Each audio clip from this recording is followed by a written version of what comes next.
भगवान वीरो मंगलम गौतमो गणी मंगलम कुंद कुंदार्यो जैन धर्मोस्तु मंगलम सर्वमंगल मांगल्यम सर्वकल्याणकारकम प्रधानं सर्वधर्माणां जैनं जयतु शासनं सहजानंद चैतन्य प्रकाशाय महीयसे नमो अनेकांत विश्रांत महिमने परमात्मने। पंचास्तिकाय नाम का ग्रंथ आचार्य कुंद देव द्वारा रचित, इसकी चौथी गाथा और चौथी गाथा की टीका का अपन ने एक पैराग्राफ कल स्वाध्याय इसकी प्रारंभ की थी। इसमें पहले तो इसकी विशेष संज्ञाएं बताई कि जीव, पुद्गल, धर्म, अधर्म और आकाश ये 5 अस्तिकाय द्रव्य हैं। फिर कहा कि ये उत्पाद व द्रव्यमयी सामान्य विशेष सत्ता इसमें व्यवस्थित निश्चित विद्यमान होने से उनके सामान्य विशेष अस्तित्व भी है, ऐसा निश्चित करना चाहिए। फिर ये भी बताया कि जिस प्रकार बर्तन में रहने वाला बर्तन से अन्नमय है, ऐसा तो नहीं, अपितु जैसे उष्णता अग्नि से अनन्य है, इस प्रकार वस्तु का, पदार्थ का, द्रव्य का अपनी सामान्य विशेष सत्ता में अनन्यपना है। फिर नए प्रयोग की बात करी कि अस्तित्व में नियतपने की जो बात कही है वो नए प्रयोग से है। तो भगवान ने 2 नए कहे, द्रव्यार्थिक नए और पर्यायार्थिक नए। तो कहा कि कथन एक नए के अधीन नहीं होता, किंतु उन दोनों के अधीन होता है।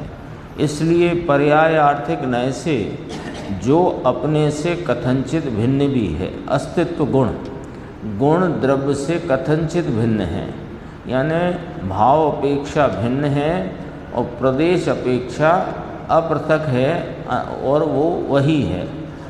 तो पर्यायार्थिक नय से अस्तित्व से द्रव्य की कथनचित भिन्नता है और द्रव्यार्थिक नय से या द्रव्यार्थिक कथन से वह सत स्वयमेव विद्यमान होने के कारण अस्तित्व से अनन्यमय है। यहाँ तक अपनी चर्चा आ गई थी। अब कहते हैं उनके कायपना भी है। तीसरी बात, चौथी गाथा में 3 बातें बताना है। एक तो संज्ञा, फिर उसका अस्तित्व सामान्य विशेषात्मक और उसके कायपने का क्या स्वरूप है, किस प्रकार उनके कायपना घटित होता है, वो बात यहाँ कहेंगे। देखो, उनके कायपना भी है क्योंकि वे अणु महान हैं। सभी 5 अस्तिकाय कहे ना, उनको अणु महान कहा। यहाँ अणु अर्थात प्रदेश, मूर्त और अमूर्त, निर्विभाग, छोटे से छोटा अंश, इसका नाम अणु कहा। अणु यहाँ परमाणु से न कहा। अणु का अर्थ यहाँ, अणु शब्द का अर्थ है कि प्रदेश। तो प्रदेश कैसे 5 अस्तिकाय में एक पुद्गल मूर्त द्रव्य है, शेष अमूर्त द्रव्य हैं।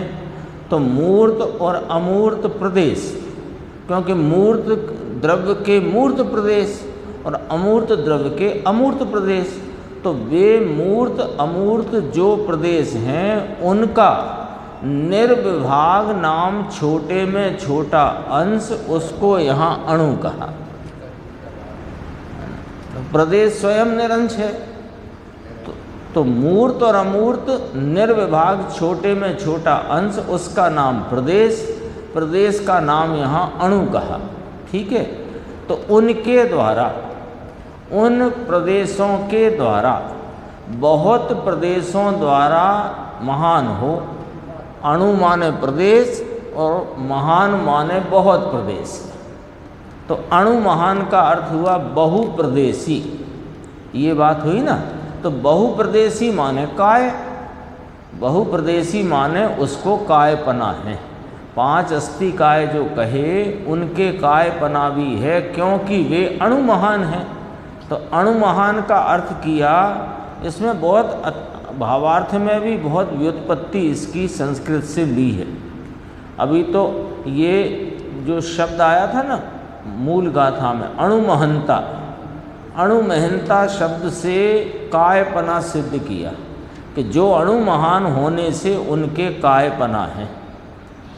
और अणु का अर्थ है प्रदेश, और प्रदेश जो बहुप्रदेशी है इसका अर्थ है महान। तो वह अणु महान अर्थात, और इसको स्पष्ट करते आचार्य अमृतचंद्र देव है ना, तो उनकी भाषा बहुत एकदम व्यवस्थित और घसी हुई है, और स्पष्टीकरण करते हैं कि प्रदेश प्रचयात्मक, यानी प्रदेशों के समूह में हो वह अणु महान है। जो प्रदेशों का प्रचय, प्रचय माने समूह, जो प्रदेशों के समूह रूप है वह द्रव्य अणु महान है। अणु महान है इसलिए उसको कायत्व सिद्ध होता है, कायपना है उसके।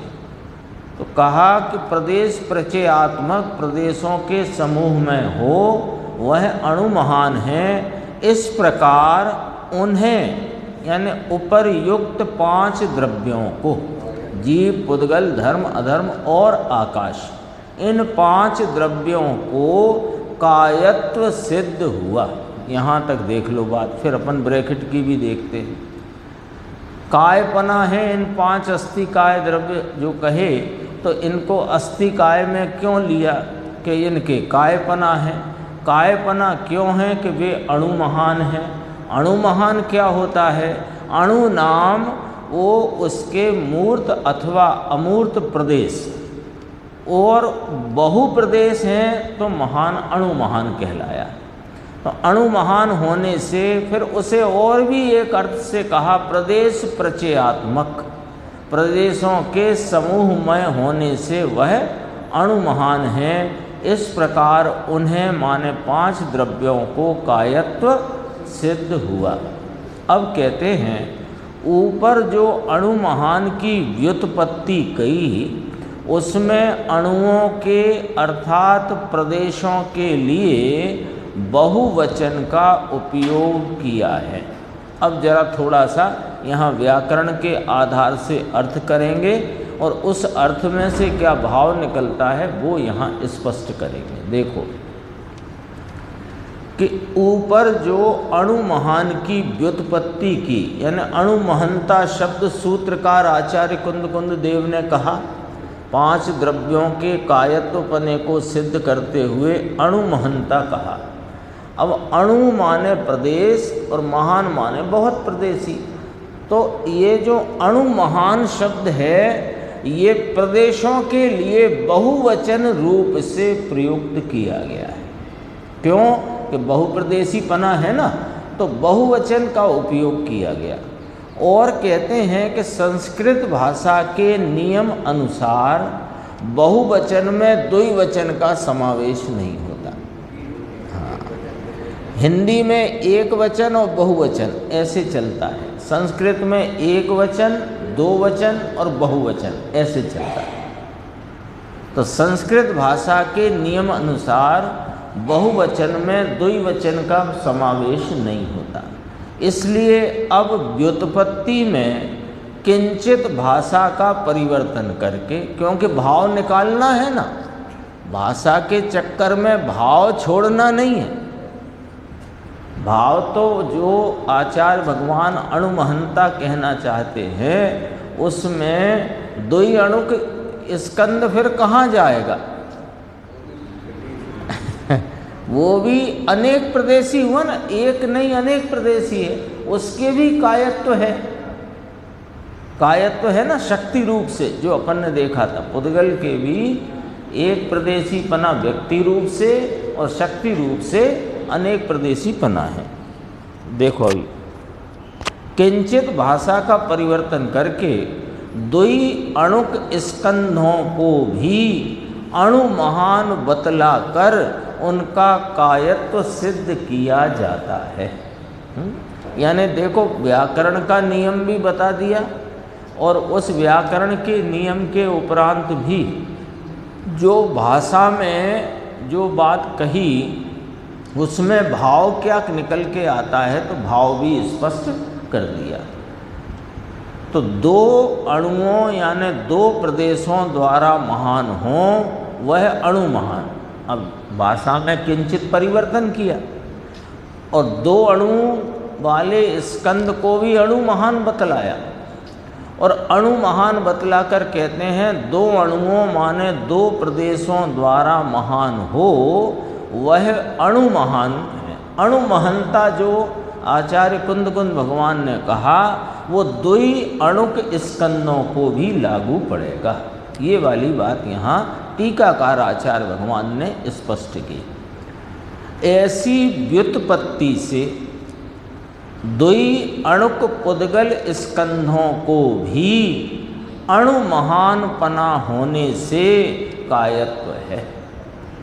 कोई व्याकरण के आधार पे कहे कि दो अणु वाले स्कंद को कायपना नहीं मानेंगे, उसको अकाय रखो, और दो ही अणु से ज़्यादा हैं उनको कायत्व में रखो, तो कहीं नहीं। यहाँ तो अभी भावार्थकार ने एक अणु को भी कायत्व सिद्ध किया। क्यों? शक्ति अपेक्षा से। वो आ गई है ना मूल बात टीका में। अभी देखो, अब ब्रैकेट में कुछ कहना चाहते हैं। अब परमाणुओं को अणु महानपना किस प्रकार है? दो ही अणु का अणु महानपना माने बहुप्रदेशी पना, कायत्व पना सिद्ध किया। अब एक परमाणु को कैसे कायत्व सिद्ध करोगे? तो कहा सुनो, वह बतलाकर परमाणुओं को भी कायत्व सिद्ध किया जाता है। कैसे? कि व्यक्ति और शक्ति रूप से। अणु तथा महान होने से।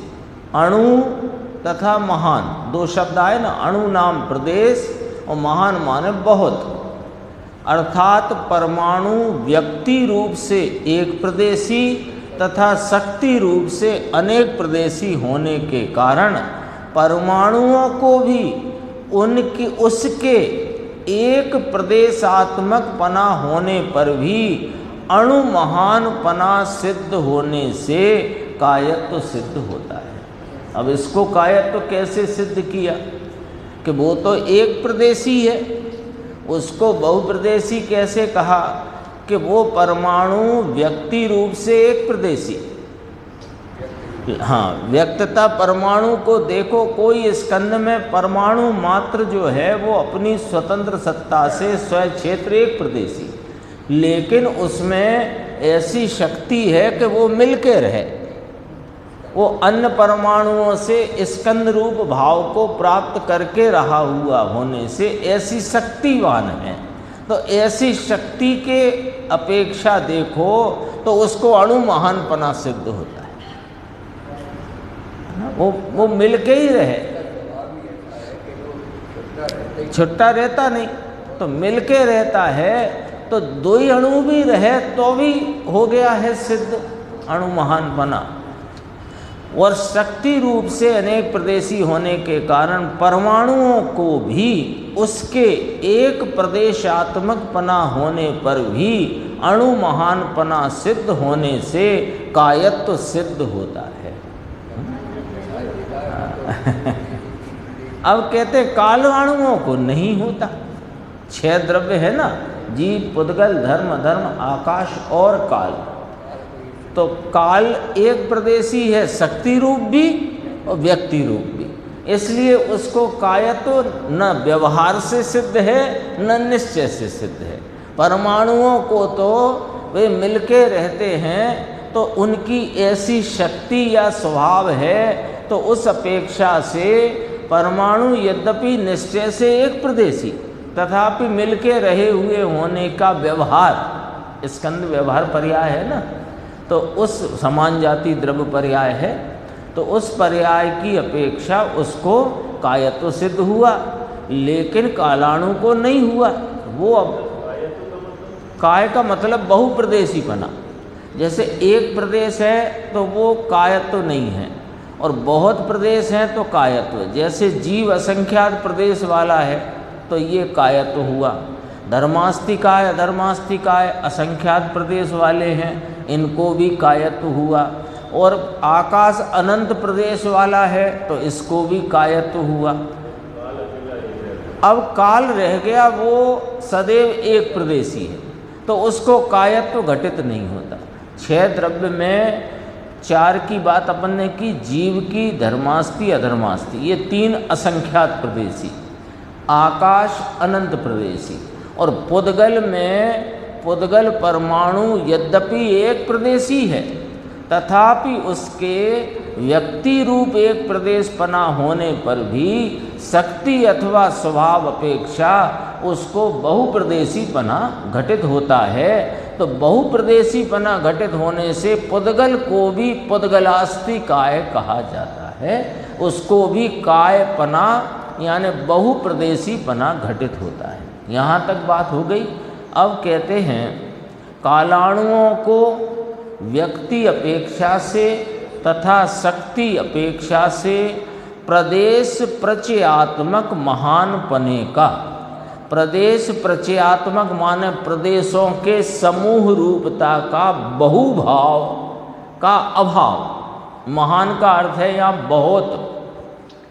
तो प्रदेश प्रचयात्मक प्रदेशों के समूह रूप बहुत पने का, महान पने का अभाव है। किसको? काल को, व्यक्ति अपेक्षा भी और शक्ति अपेक्षा भी। कोई को ऐसा प्रश्न हो सके कि कालाणु भी एक प्रदेशी, परमाणु भी एक प्रदेशी, तो पुद्गल को तो काय में लिया और कालाणु को न लिया।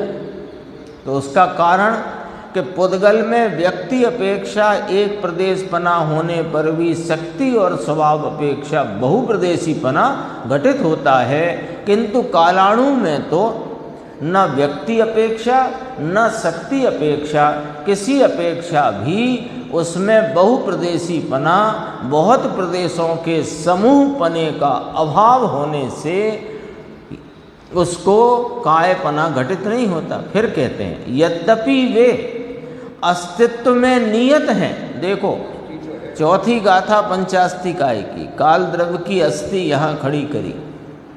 पंचास्तिकाय है तो काल को छोड़ दिया है कि नहीं? काय पने से छोड़ दिया है, पर लोक के 6 द्रव्य पने में शामिल रखा है, उसका अस्तित्व रखा गया है उसका अस्तित्व, सर्वज्ञ ने देखा है। हाँ, उसमें भी सामान विशेष अस्तित्वपना अपना है,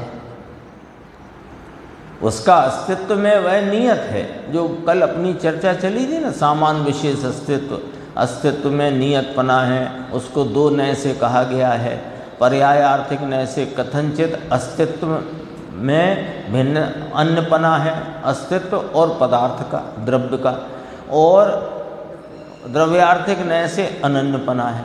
ये अपन ने देखा था। गुण द्रव्य का अतद्भाव होने से कथनचित भिन्नपना कहा, और प्रदेश यानी विस्तार और स्वक्षेत्र अपेक्षा वह उसी का ही अनन्य भाव होने से सत अपने में ही विद्यमान है। इस प्रकार उसमें अनन्यपना द्रव्यार्थिक नय से घटित होता है। ये चर्चा आ गई थी। अब यदि यही चर्चा काल के संदर्भ में है, यद्यपि वे अस्तित्व में नियत हैं तथापि उनके अकायत्व है, यानी कायत्व नहीं है, ऐसा इसी से नाम इस कथन से ही सिद्ध हुआ। इसलिए यद्यपि वे सत नाम विद्यमान हैं, कालाणु संख्या में असंख्यात हैं, वे असंख्यात कालाणु विद्यमान हैं अपनी अपनी स्वतंत्र सत्ता से, तथापि उन्हें अस्तिकाय के प्रकरण में नहीं लिया गया है। टीका में चौथी गाथा यानी ग्रंथ की विस्तार की दूसरी गाथा है ना। 2 गाथाएं तो मंगलाचरण की हुई, एक उसी में प्रतिज्ञा भी हुई ग्रंथ कहने की, और सुनने वालों के लिए सुनने की प्रतिज्ञा हुई। फिर दूसरी गाथा विस्तार, विषय के विस्तार की दूसरी गाथा, वहाँ पर यह बात स्पष्ट रखी गई है काल द्रव्य भी अस्तित्व वाला पदार्थ है, उसका भी अपना सत स्वरूप है। जैसे द्रव्यार्थिक पर्यायार्थिक से सत अन्य 5 द्रव्य का सत सिद्ध किया, ऐसे ही सत इसका भी सिद्ध होता है। तथापि वे उन्हें अस्थिकाय के प्रकरण में नहीं लिया, क्योंकि उसके अकायत्व है। ये अपनी बात हो गई। अब भावार्थ इसका और भी गंभीर है। देखो, अपने को ये विषय 3 बार मिल जाएगा। एक बार टीका में मिल गया, फिर भावार्थ में मिलेगा, फिर गुरुदेव श्री की व्याख्या में मिलेगा। तो वो आराम से अपने को वह बात समझने में सहूलियत रहेगी। देखो, भावार्थ 5 अस्थिकायों के नाम संज्ञा जीव, पुद्गल, धर्म, अधर्म और आकाश हैं। वे नाम उनके अर्थानुसार हैं। टीका में कहा था अनवर्थ हैं, यानी अर्थों के अनुसार हैं। ये 5 द्रव्य पर्यायार्थिक नय से अपने से कथनचित भिन्न ऐसे अस्तित्व में विद्यमान हैं और द्रव्यार्थिक नय से अस्तित्व से अनन्य है। ये बात अपन टीका में समझ चुके हैं। कथनचित भिन्न किसको कहा? अस्तित्व गुण को। गुण भिन्न है तो क्यों भिन्न है? भाव भिन्नता से भिन्न है और उस वस्तु के स्वरूप रूप उसका जो स्वय क्षेत्र है उस अपेक्षा से अभिन्न है। तो द्रव्यार्थिक नय से अस्तित्व से अनन्य है। 2 विषय तो भावार्थ में हो गए। अब तीसरा पुनश्च और कहते हैं यह 5 द्रव्य कायत्व वाले हैं, क्योंकि ये कायपना यहाँ समझाया प्रारंभ में ही, क्योंकि इस ग्रंथ का नाम है पंचास्तिकाय। 5 अस्थिकाय द्रव्य जगत में है।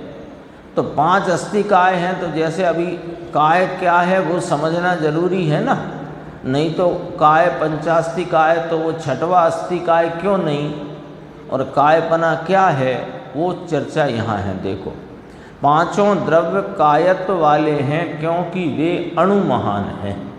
वे अणुमहान किस प्रकार हैं सो बतलाते हैं। अब अणुमहानता, अणुमहानता शब्द आया सूत्र में प्राकृत भाषा में, ठीक है, उसका संस्कृत अनुवाद हुआ अणुमहानता। अब अणुमहानता की 3 प्रकार व्युत्पत्ति करी। 3 प्रकार व्युत्पत्ति से परमाणु में कायत्वपना है ये सिद्ध कर देंगे। देखो, अणु भी महानतः अणुमहानता, ये एक व्युत्पत्ति किसकी? अणुमहानता की। अणु भी महानतः अणुमहानता। अणुमहानता किसको कहा? कि अणु भी महानता, पहली व्युत्पत्ति, कि जो बहुत प्रदेशों द्वारा यानी 2 से अधिक प्रदेशों द्वारा बड़े हों वे अणुमहान हैं। संस्कृत के नियम अनुसार बहुवचन में द्विवचन शामिल नहीं होता, एक वचन, 2 वचन, बहुवचन। संस्कृत का ऐसा नियम है व्याकरण का। हिंदी आदि में, अंग्रेजी में, हिंदी में एक वचन और बहुवचन ऐसा चलता है। तो वो चूँकि संस्कृत वाले अणुमहानता की व्युत्पत्ति कर रहे हैं। आप पूछ रहे थे ना भावार्थ किसने लिखा, तो वो पांडे हेमराज जी ने लिखा है इसका भाव। हाँ, पांडे हेमराज जी ने लिखा है।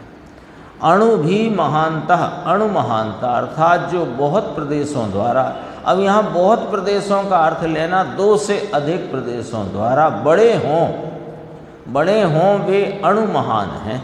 इस व्युत्पत्ति के अनुसार जीव, धर्म और अधर्म असंख्य प्रदेशी होने से अणुमहान हैं और आकाश अनंत प्रदेशी होने से अणुमहान हैं और 3 अणुक स्कंद से लेकर अनंत अणुक स्कंद तक के सर्व स्कंद बहुप्रदेशी होने से अणुमहान है। बराबर समझना ये, यानी अपन को लगता है ये ग्रंथ की रचना जिन्होंने की, फिर उसकी टीका की, भावार्थ किया और गुरुदेव श्री उसकी व्याख्या करते हैं, कितनी जिम्मेदारी से इस दायित्व का वे निर्वहन करते हैं कि कहीं कोई उसमें चूक हमसे न हो जाए समझने में। उन्हें तो कोई है नहीं। हाँ, कितना तो दो अणुक स्कंद को अभी अलग रख दिया है ना। बहुप्रदेशी, 2 से अधिक प्रदेश लिए इसमें, किसमें? अणु भी महानता, ये पहली व्युत्पत्ति या पहला अर्थ। तो उसमें जीव आ गया, धर्म आ गया, धर्मास्ति है ना, धर्म आ गया, अधर्मास्ति अधर्म आ गया। ये 3 असंख्यात प्रदेशी होने से, आकाश अनंत प्रदेशी होने से इनको अणु महानपना है, इनको कायत्व है। अब रहा परमाणु, पुद्गल रहा पुद्गल। तो पुद्गल में 2 अणु वाले पुद्गल को अभी न लिया, एक परमाणु को भी अभी न लिया। 3 अणु स्कंद से लेकर अनंत अणु स्कंद तक के सभी स्कंद बहुप्रदेशी होने से अणु महान है, एक अर्थ हुआ। दूसरा, अणुभ्याम महानता, अणु महानता, दूसरा अर्थ। अणु भी महानता, एक अर्थ किया। दूसरा, अणुभ्याम महानता, अर्थात जो 2 प्रदेशों द्वारा बड़े हों वे अणु महान हैं। आई बात ख्याल में आई? जो 2 प्रदेशों द्वारा बड़े हों, वो 2 से अधिक प्रदेशों द्वारा बड़े हों, वो पहले अर्थ में ले लिया। अब जो 2 प्रदेशों द्वारा बड़े हों, महान हों, तो वो कहाँ गया? ये वे अणु महान हैं। इस व्युत्पत्ति अथवा इस अर्थ के द्वारा, इस अर्थ के अनुसार 2 ही अणु के स्कंद अणु महान हैं। हाँ, क्यों? अणुभ्याम महानता, इस अर्थ में निकला कि 2 प्रदेश वाले, 2 प्रदेश द्वारा जो बड़े हैं वे अणु महान हैं। तो 2 ही अणु के स्कंद भी कायत्व को प्राप्त है, ये बात आ गई। तीसरा, अणवश्य महानतस्य अणु महानता, अर्थात जो अणु रूप एक प्रदेशी भी हों और महान यानी अनेक प्रदेशी भी हों, वे अणु महान हैं। ये व्यक्ति और शक्ति का जो कथन आया था उसका अर्थ यहाँ पर खड़ा कर दिया पांडे हेमराज जी ने। देखो, जो अणुरूप एक प्रदेशी भी हों, जो परमाणु एक प्रदेशी परमाणु, एक प्रदेशात्मक परमाणु व्यक्ति अपेक्षा एक प्रदेश है और शक्ति अपेक्षा अनेक प्रदेशी है, तो ऐसा होने से वे भले एक प्रदेशी भी हों तो भी, और वहाँ अनेक प्रदेशी भी हों तो वे अणु महान हैं, तो भी उसे कायत्व का उपचार आरोपित यहाँ पर किया, या कायत्व में उसे लिया गया है शक्ति की अपेक्षा। तो एक अणुमहंता शब्द के संस्कृत का एक अर्थ आया अणु महानता।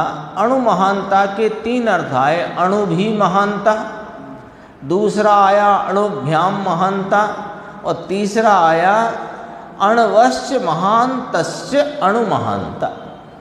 है तो एक अणु रूप, लेकिन फिर भी अनेक प्रदेशी हो तो भी वो अणु महान है। हाँ, इस व्युत्पत्ति, इस अर्थ के अनुसार परमाणु अणु महान है। क्योंकि व्यक्ति अपेक्षा वे एक प्रदेशी है, पर शक्ति अपेक्षा अनेक प्रदेशी भी, उपचार शब्द लिखा है इसमें, देखो, अनेक प्रदेशी भी उपचार से है। उपचार से, उपचार शब्द क्यों इसमें डाला गया, उसका भी अपन विचार करते हैं कि परमाणु तो भले कितने ही महास्कंद में रहा हो, उसका स्वयं क्षेत्र तो निश्चय से एक प्रदेशी है, लेकिन वो समान जाति द्रव्य पर्याय अपेक्षा सर्व स्कंद रूप को ही पुद्गल संज्ञा होने से उसको अनेक प्रदेशी भी कह देने का उपचार है। इसको कहेंगे परमाणु निश्चय से एक प्रदेशी, व्यवहार से अनेक प्रदेशी है।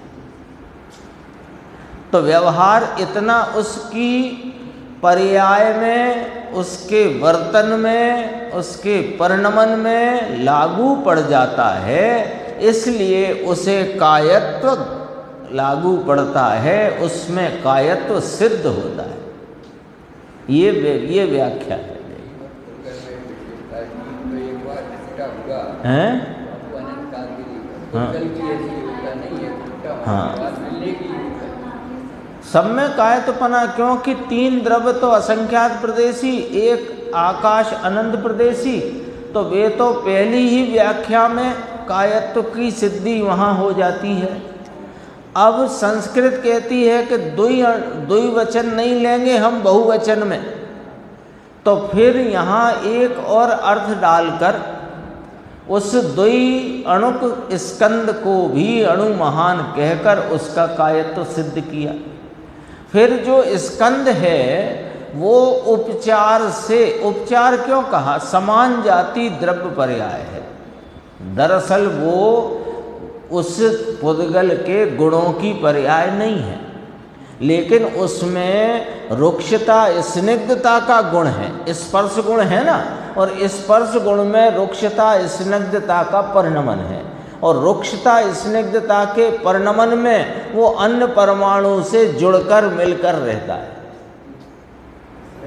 ऐसे उसका स्वभाव परिणमन का, वर्तन का ऐसा ही है। यद्यपि कि उस समय भी परमाणु निश्चय से एक प्रदेशी है, तथापि वह इस प्रकार ही वर्तन करता है, इस प्रकार ही परिणमन करता है, इस प्रकार ही देखा जाता है। संस्कृत में इसको कैसे समझाया देखिएगा, संस्कृत में जो दो अणु है ना, उसको अणु महान का नहीं, ये तो भावार्थकार ने तीन अर्थ निकाले हैं, है ना। उसमें तो उसमें भी आया है ये देखो, अणवो अत्र प्रदेशा मूर्त अमूर्तश्च निर्विभाग अंशास्ते महंतो अणु महंता। ये अपन ने पढ़ा था ना कि जो प्रदेश हैं, मूर्त हों या अमूर्त हों, उनका निर्विभाग अंश वह प्रदेश है, और वे प्रदेश महान माने बहुत प्रदेशी होने से उसे अणु महान कहा गया। प्रदेश प्रचयात्मका इति सिद्धम तेषाम कायत्वम। प्रदेश प्रचयात्मक होने से उनका कायत्वपना सिद्ध होता है। इति सिद्धम तेषाम कायत्वम आ गया। फिर देखो, अणुभ्याम महानता इति व्युत्पत्त्या द्वि अणुक पुद्गल स्कंदनापि स्कंदानामपि तथा विधत्वम। अण्वश्च महान्तश्च व्यक्ति शक्ति रूपाभ्यामिति परमाणु नाम एक प्रदेशात्मके अपि तत्सिद्धि। एक प्रदेश वाले परमाणु को भी व्यक्ति शक्ति के रूप की अपेक्षा से उसको भी कायत्वपने की सिद्धि है, तत्सिद्धि। व्यक्त अपेक्षा शक्त अपेक्षा च प्रदेश प्रचयात्मकस्य महत्वस्य भावात् कालाणु नाम अस्तित्व नियतत्वे। ये कालाणु की बात आ गई कि कालाणु में न व्यक्ति अपेक्षा न शक्ति अपेक्षा प्रदेश प्रचयात्मकता का अभाव है, वे इकट्ठे होकर रहते नहीं हैं। सिद्ध भगवान आएंगे ना, सिद्ध जीवास्तिकाय में आएंगे ना, शुद्ध जीवास्तिकाय सिद्ध तो आए, असंख्यात प्रदेशी है। अरे वो जो निगोद में अंगुल के असंख्यातवें भाग में असंख्य शरीर और एक शरीर के आश्रित अनंत जीव, वो प्रत्येक जीव लोक प्रमाण असंख्यात प्रदेश वाला है। उस समय उसका संकोच रूप भाव ऐसा है, वो उसकी उस समय की व्यंजन पर्याय है, लेकिन असंख्यात प्रदेश पना उसका कहीं चला नहीं गया। प्रदेश की संख्या नहीं घटी, प्रदेश का आकार नहीं, माप नहीं बदला, और ऐसे में भी वह संकुचन, वो संकुचन का ऐसा स्वभाव जीव का है, संकोच विकास का, तो उसकी प्रदेशत्व गुण की जो व्यंजन पर्याय इस प्रकार है, तथापि वह उस समय भी असंख्यात प्रदेशी है।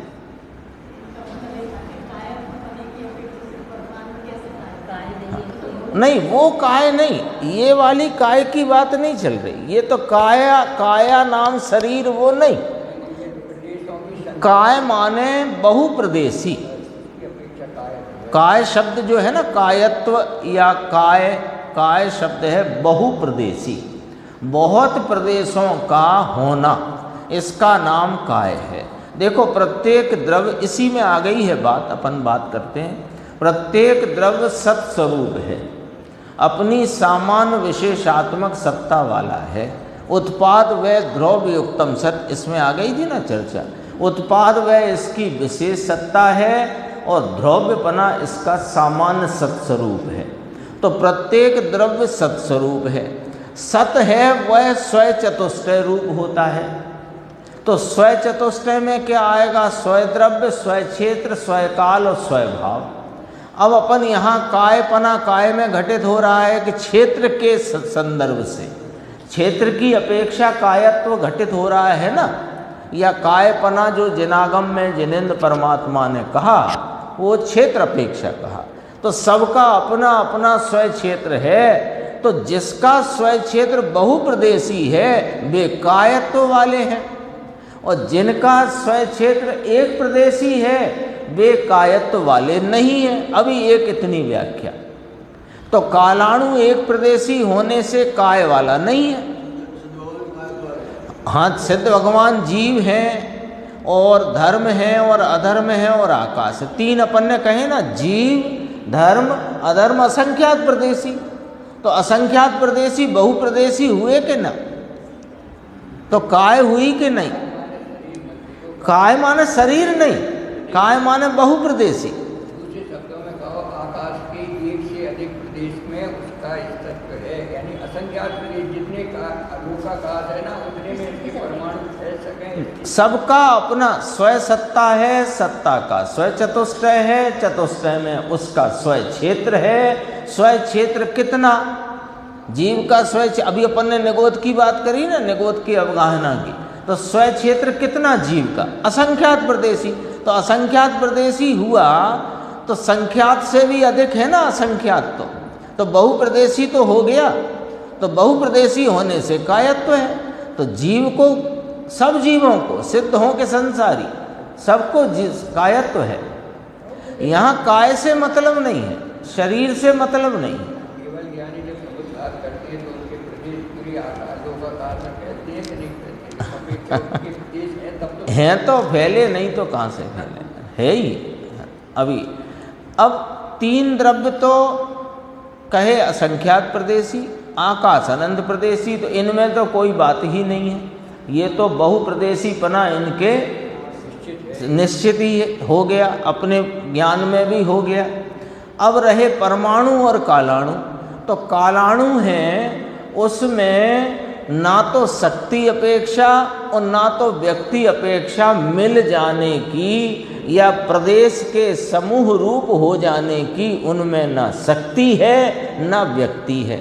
इसलिए कालाणु तो अनादि अनंत अपने एक प्रदेश क्षेत्र में एक स्थान पर टिक करके रहते हैं, उनमें चलाई फिराई भी नहीं है, और वे, हाँ, गति नाम का गुण ही नहीं उनमें, और वे एक प्रदेश पर छुट्टे रहते हैं। आता नहीं अपन सिद्धांत प्रवेश का में, रत्नों की भांति जड़े हुए, रत्न राशि की, हाँ, मोतीचूर का लड्डू को है ना, अपने अपने स्थान पर अपने अपने क्षेत्र से। अब समस्या रही परमाणु की, परमाणु है तो एक प्रदेशी, यदि अब थोड़ा सा देखना, यदि एक प्रदेशी परमाणु को पुद्गल कहें तो आपको पुद्गल दिख रहा है कि नहीं? अब अपन बात करते हैं। यदि उसे एक प्रदेशी ही सदैव मान कर के रहें और उसका स्कंद रूप पर्याय यदि अपन स्वीकार ही न करें तो आवो पुद्गल का मूर्तिकपना भी सिद्ध नहीं होता, और हमें पुद्गल ही पुद्गल दिख रहा है ये सिद्ध नहीं होता। पुद्गल दिख रहा है ना, और मूर्तिक है। अरे एक अपेक्षा परमाणु को अमूर्त कहा,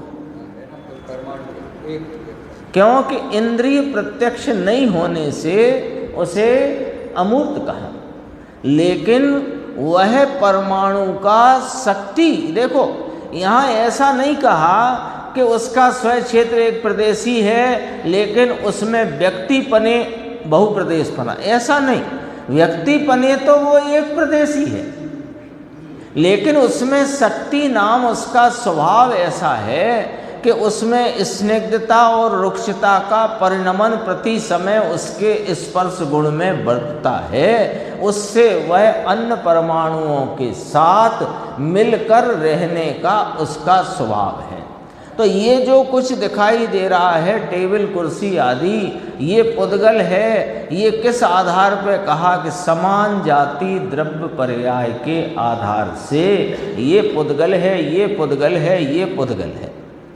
अब समान जाति द्रव्य पर्याय वो वास्तव में परमाणु की पर्याय है नहीं, क्योंकि परमाणु के किसी गुण का भाव नहीं है। लेकिन अनेक परमाणु एक साथ जो द्रष्टव्य दृश्य रूप दिखाई देते हैं उन्हें समान जाति द्रव्य पर्याय कहा। तो वो उपचार पुद्गल है, व्यवहार पुद्गल है, निश्चय पुद्गल परमाणु। लेकिन फिर ये सब दिख रहा है सो क्या है कि पुद्गल ही तो है, कि अरे पुद्गल है, पुद्गल तो एक प्रदेशी, वो तो दिखता नहीं।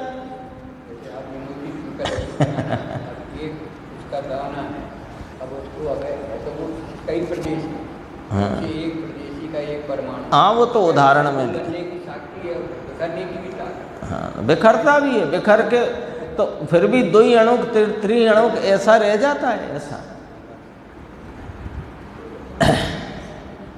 बहुत ये मतलब टीका में और भावार्थकार ने टीका के आधार से बहुत इसमें स्पष्टता अपने सामने रखी।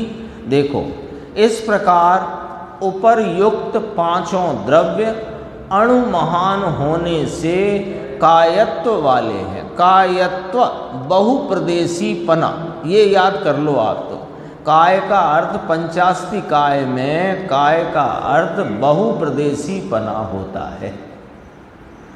और जो काया कही जाती है, ये शरीर को काया कहा जाता है, वो काया है।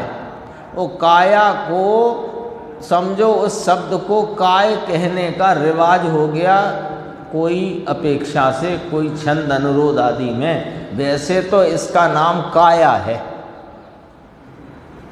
काय नहीं है, काया है। लेकिन वो चलन में काय शब्द भी उसमें प्रयुक्त होता है। लेकिन ये काय कौन सा? पंचास्ति काय, ये बहुप्रदेशीपना, बस इतना ख्याल करना। तो पांचों द्रव्य अणु महान होने से कायत्व वाले हैं, ऐसा सिद्ध हुआ। अंतिम पंक्ति है, कालाणु को अस्तित्व है किंतु किसी प्रकार भी कायत्व नहीं है, इसलिए वह द्रव्य है किंतु अस्तिकाय नहीं है। 6 द्रव्य हो गए ना नक्की।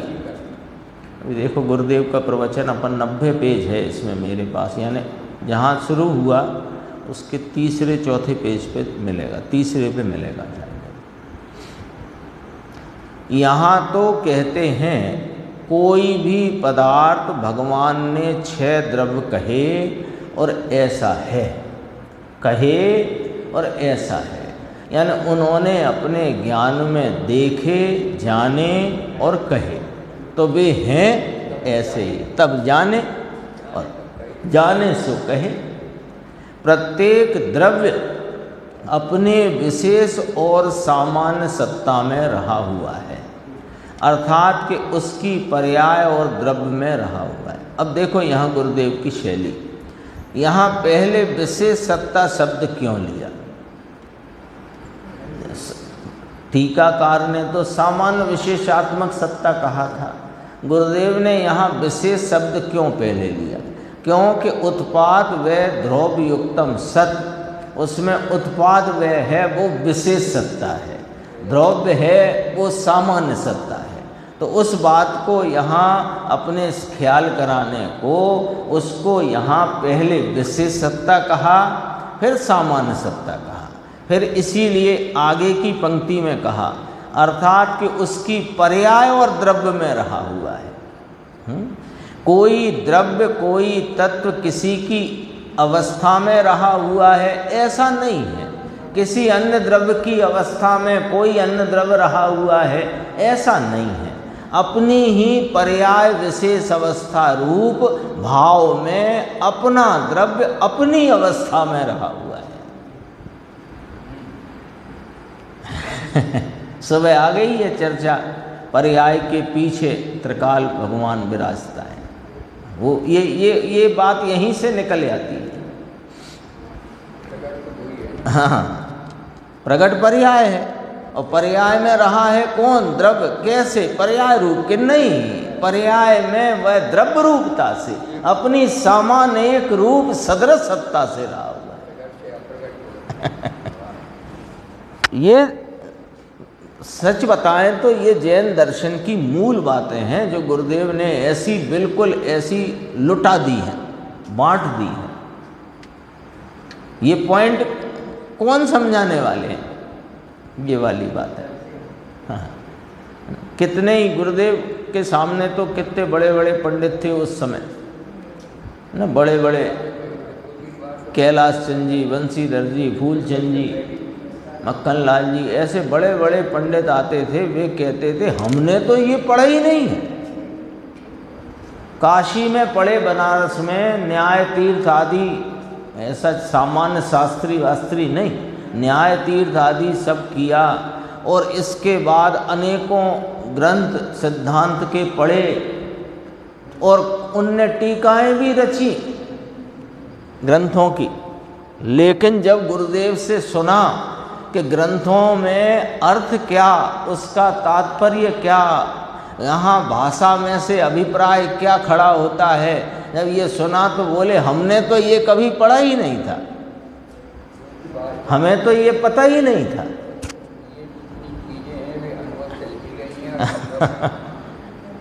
अरे वो अनुभव ही है जो भाषा में से भाव खींच लेता है। देखो, कोई द्रव्य कोई तत्व किसी की अवस्था में रहा हुआ है ऐसा है नहीं। कहो बराबर होगा ये? पहले तो ऐसा होता था, अभी तक तो ये शरीर है ना वह भले निमित्त है, ऐसा रहे ऐसा रहे, शरीर ऐसा रहे शरीर ऐसा रहे, और ये जीव है जो चलता फिरता है सो जीव है। अरे पाठशाला में पढ़ाया गया, हमने पढ़ा, जो चलता फिरता है वो जीव है, जो हिलता डुलता है वो जीव है। दिल्ली से छपी थी पुस्तक और वो बीना वाली भाई साहब थी यहाँ एक, वो पढ़ाती थी, तब यही पढ़ाते थे। ज्ञान दर्शन वाला जीव है ये कोई पढ़ाता ही नहीं था, हैं? हाँ, मोहनलाल जी नाम था, पंडित मोहनलाल जी की लिखी हुई पुस्तकें थी वो।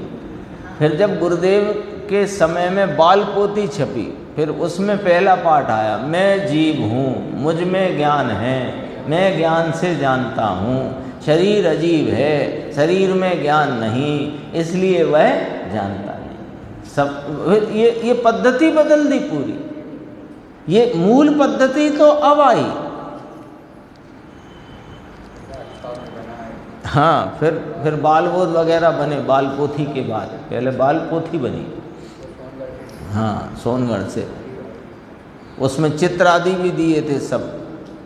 फिर बाल बोध भाग 1, 2, 3, फिर वीतराग विज्ञान 1, 2, 3, फिर तत्व ज्ञान, फिर थोड़ा उसका सिलेबस बढ़ता हुआ।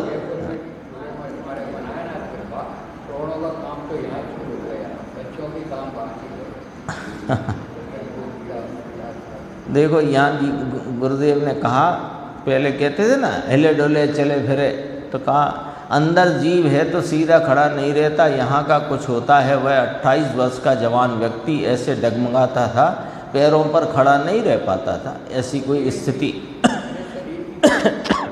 तो उस काल में भी, पॉइंट ये पकड़ना है, उस काल में भी प्रत्येक परमाणु जो डगमगाता हुआ शरीर में रहा परमाणु और वहाँ रहा हुआ जीव, सब अपनी सामान और विशेष सत्ता में रहा हुआ है।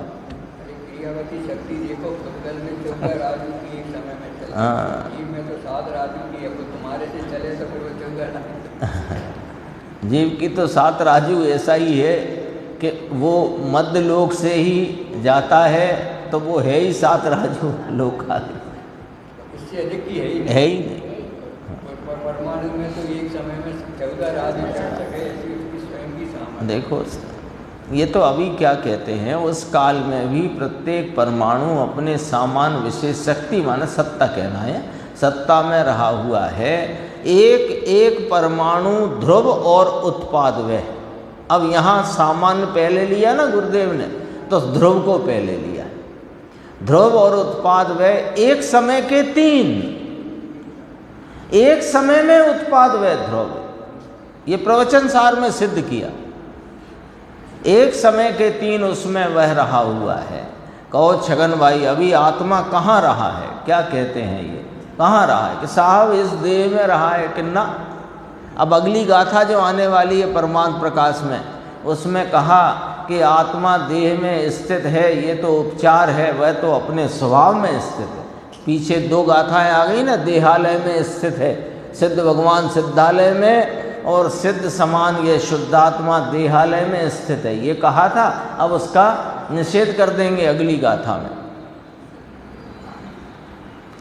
उसके क्या कहते हैं, उसके सामान और विशेष में रहा है। आत्मा कहाँ रहा है? अपने सामान विशेष में।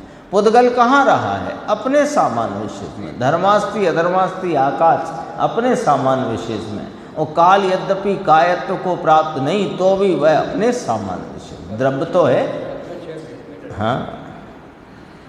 उसके कायम का ध्रुवपना और वर्तमान उत्पाद व्यय की पर्याय में वह रहा हुआ है। निगोद का जीव भी उसके उत्पाद व्यय और ध्रुव में रहा है। सिद्ध का जीव भी उसके उत्पाद व्यय और ध्रुव में रहा है। निकलने के बाद कहते हैं ना,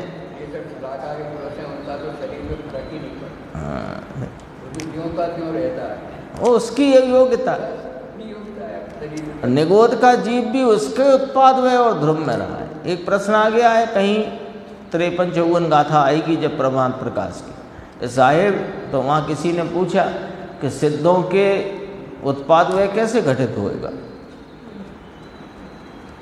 तो सिद्ध तो सिद्ध हो गए, अब एक सी पूरी सब पर्याय पूर्ण पूर्ण पूर्ण पूर्ण पूर्ण, तब उनके उत्पाद व्यय कैसे घटित? अरे वो पर्याय है, वो एक समयवर्ती है, उत्पाद व्यय वाली है, पूर्व पर्याय विनष्ट होती है, नवीन पर्याय उत्पन्न होती है। ऐसा ही वहाँ सत्ता का स्वरूप है।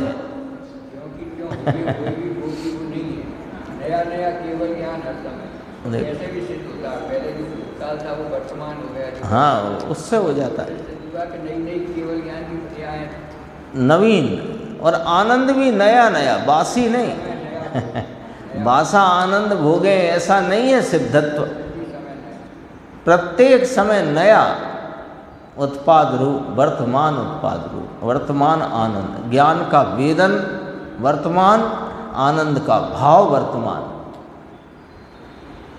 निगोद का जीव भी उसके शरीर के रजकण में रहा हुआ है ऐसा नहीं है। उसका जीव, निगोद का जीव शरीर में, अपन कहते हैं ना एक असंख्य शरीर, वो एक अंगुल के असंख्य विभाग में असंख्य शरीर, उसमें उसके आश्रय से अनंत जीव वे वहाँ नहीं रहे हैं। जीव अपने सामान विशेष सत्ता में है, और वहाँ जो शरीर में परमाणु हैं वे उसकी सामान विशेष सत्ता। समझ में आया? वहाँ से शुरू किया, देखा ना। थोड़ा आगे चलते हैं अपन, 91 पेज पे है कि अगला प्रवचन का दूसरा पेज होगा। देखो, इस जीव में भी प्रत्येक जीव को प्रत्येक समय जो ज्ञान दर्शन आदि की जो पर्याय उत्पन्न हो, उसका विशेष अस्तित्व उसमें होता है। सामान्य तो ध्रुव है, या ध्रुव तो सामान्य है, ऐसे कहो। उसका विशेष जो उत्पाद व्यय है वह अस्तित्व रूप है, उस समय का वह सत है, और उस समय ही ध्रुव सत है। वो उसका एक ही समय में घटित किए ना उत्पाद व्यय ध्रुव। ये कोई कमाल की चीजें हैं। इसमें से जब अपन अपने स्वरूप के निर्णय के प्रति उद्यमवंत होकर जब विचार श्रेणी में लो तो ये बड़े काम की चीज है। एक समय में उत्पाद व ध्रुव सिद्ध किया ना, तो एक समय में उत्पाद व ध्रुव सिद्ध करने से क्या फायदा हुआ कि प्रति समय में वो ध्रुव भी अपनी ध्रुवता से उसी समय में विद्यमान है। उसके लिए तुम्हें त्रिकाल में पसरने की जरूरत नहीं है। उस त्रिकाली सामान्य सत्ता के भाव को अवलोकने अनुभवने के लिए तुम्हें तीन काल में अपने उपयोग को नहीं पसारना है। वर्तमान उपयोग वर्तमान में ही उस विशेष को गौण करे तो सामान्य वहाँ पर अनुभव गोचर हो जाता है। हाँ, एक एक समय का त्रिकाली। ऐसे त्रिकाली त्रिकाली कहते रहे तो पता नहीं लगेगा, फिर ढूंढते रहेंगे कहाँ है पर्याय से भिन्न पर्याय दिखती है, अब त्रिकाली कहाँ देखें। अरे वहीं पर्याय को न देखो तो त्रिकाली दिखता है। बहुत स्पष्टीकरण आ गया है, देखो कितना आ गया। अब तो अपना उद्यम शेष है, अपना प्रयत्न शेष है, जो भी है स्पष्टीकरण तो बहुत आ गया है। पर के अस्तित्व के कारण उसके ज्ञान दर्शन और आनंद की पर्याय उत्पन्न हो ऐसा नहीं है ये पंचास्तिकाय का ज्ञान करना, परंतु पंचास्तिकाय ऐसा कहता है। ये तो निमित्त से बात की है, समझ में आया। यहाँ क्या कहते हैं कि जो ज्ञान पर्याय होती है उसके उत्पाद का विशेष अस्तित्व है और ध्रुव कायम रहता है। लो ज्ञान पे घटाया, ज्ञान की एक एक समय जानने की वर्तती हुई दशा।